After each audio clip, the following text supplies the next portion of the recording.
quarantine, I've mostly been sleeping in and trying to spend as much time outside as possible. I've been getting outside and enjoying nature. I've just been spending my quarantine with my family, just chilling at home. I've been trying to get into some new hobbies like knitting, which obviously is not going well. I've been going on a lot of walks with my dog and trying to make him love me, but it's not working.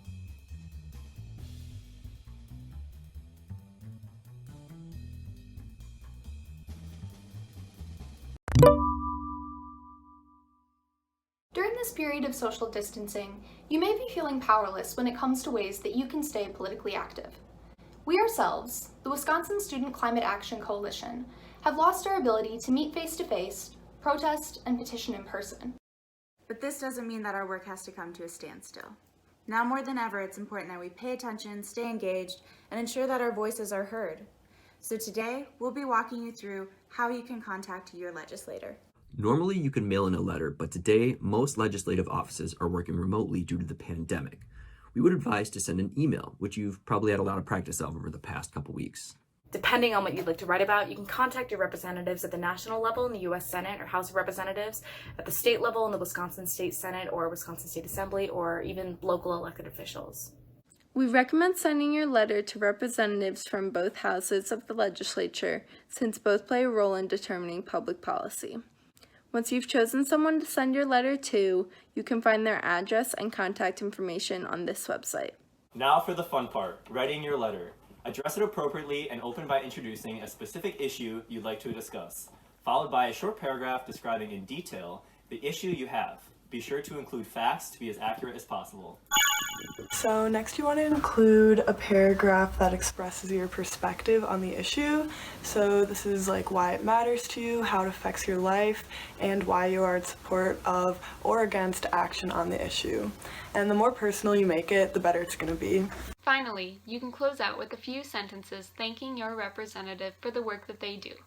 Express that you'd like a response or update on their plan of action regarding whatever you've written about.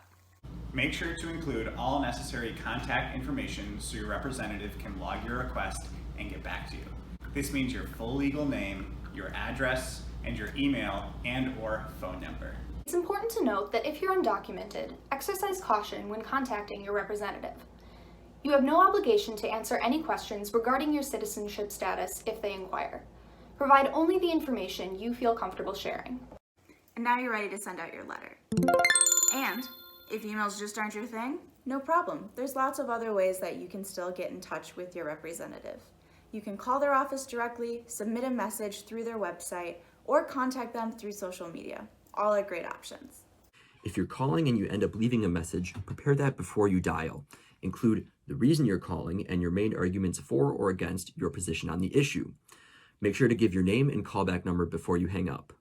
Now that you've got the hang of it, let's walk through an example and see how this all plays out. I'm going to give an example of a letter that I wrote to Governor Evers about pipeline construction and public health during the coronavirus pandemic. So first, I chose my representative or change agent. I chose Governor Evers because the state of emergency means that he has increased power to enact executive orders on behalf of public health of Wisconsinites. Second, I established my relationship to the representative and the issue. For example, I wrote, "Dear Governor Evers, I'm a voter in Madison, Wisconsin, concerned about the public health threat of pipeline construction to tribal and rural communities in the Northwoods during the COVID-19 crisis." Third, I explained the issue.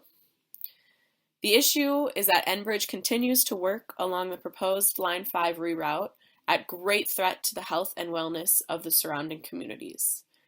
They're sending non-local employees and contractors into these communities. This mobility is a threat to the health of rural and tribal communities whose hospitals have extremely limited capacity to handle an outbreak of COVID-19. Construction on Line 5 continues to threaten community well-being, and I'm writing to ask, what are you going to do to defend the well-being of tribal and rural communities in your jurisdiction? And fourthly, a sign-off. Governor Evers, thank you for listening, for your swift and committed action in the face of this pandemic. I urge you now to take swift action to protect the health of these communities under unique threat by Enbridge and non-local employees. Gratefully, Mira, she, hers, and then my address so that he knows I am in his jurisdiction and a voter. If you're interested in learning more about Line 5, you can learn more at Shutdown Line 5 Protect the Water on Facebook, or join the 350 Madison Sierra Club Tar Sands team. Thanks for taking the time to join with us today. We elect government officials to public office and they're there to serve our needs. During uncertain and challenging times like this, it is important that we remain politically engaged. If you have any questions about this video, or if you'd like any additional help or resources, feel free to contact the Office of Sustainability. And if you have any questions about what WSCAC is, what we do, or how you can get involved, email us at WSCACmadison@gmail.com or find us on social media. Stay safe and stay healthy, everyone.